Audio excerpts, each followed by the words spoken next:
Hello everybody. It is 8:38 on your Tuesday morning. New evidence in the Kardashian robbery case and a big fight overseas. TMZ's Harvey Levin is up early. He is live in LA to talk about it. Good morning, Harvey.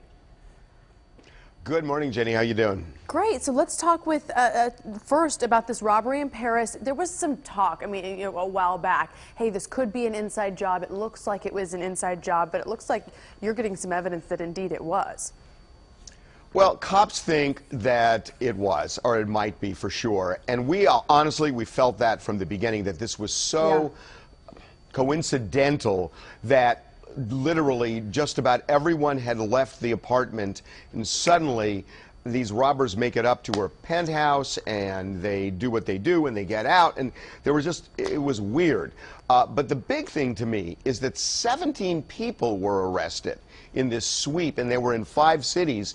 The way it happened was that Kim was gagged with some kind of a cloth, and the robbers left DNA on the cloth, and they were able to do a match, and one of them had a criminal record, and as a result, they got a warrant to tap that guy's phone, and they started listening to these conversations, and it just got wider and wider and wider, and then eventually they realized, my God, there are 17 people involved in this. 3 of them were women whose job it was to scope out Kim and follow her for 2 or 3 days before the robbery to find out what her pattern was, how many people were in the apartment. But cops feel increasingly the way we did at the beginning, which it just seems like somebody in the inside helped. Right, and so now police are talking about this limo driver that possibly gave information about where she was that night, possibly connected to those women who were following her.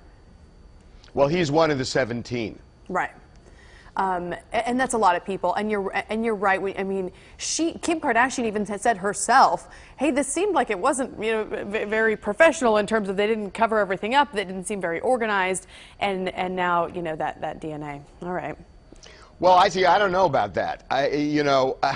If 17 people were able to keep it quiet enough for 3 months, it's more organized than I thought. That's a good point. That's a good point. A lot of people involved. Okay, this next story is fascinating to me. Okay, so Chris Brown and Soulja Boy are planning to fight, going to Dubai for various reasons. Well, I'll break this down for you because yes, it really is interesting. Please do. They got in a big thing, and it was a stupid argument that Soulja Boy posted a picture of Chris's ex-girlfriend, Karrueche. And Chris feels territorial about this. So he started going after Soulja Boy on social media. Soulja Boy followed up with threats against Chris Brown. It got, borderline violent in terms of language. And then they challenged each other to a fight, celebrity boxing match. And then all of a sudden, Floyd Mayweather gets involved and says, "I'm going to train Soulja Boy." Mike Tyson steps in and says, "I'm going to train Chris Brown." And so now they're talking about doing this. We did some digging. They can't really do this fight in the U.S. because of certain restrictions, not the least of which is both of them smoke marijuana and they would not pass the drug test. So we are told that they are trying to fight in Dubai. And the reason this is so significant is they want to put this on pay-per-view. It's going to be a 3-round fight. I am telling you, Jenny, that if this gets pulled off, this is going to be an enormous fight.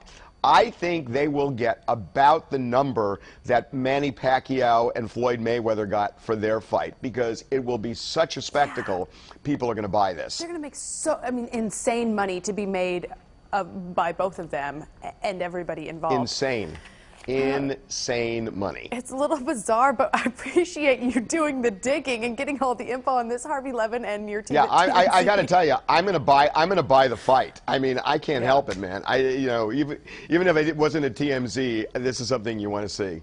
Thank you, Harvey. Have a good rest of your workday. You too, Jenny. Thanks. So a reminder, you can see TMZ weeknights at 11 p.m. and then weekdays at 3 p.m. right here on Fox 4. You'll also find a link to the show website on our website, fox4news.com.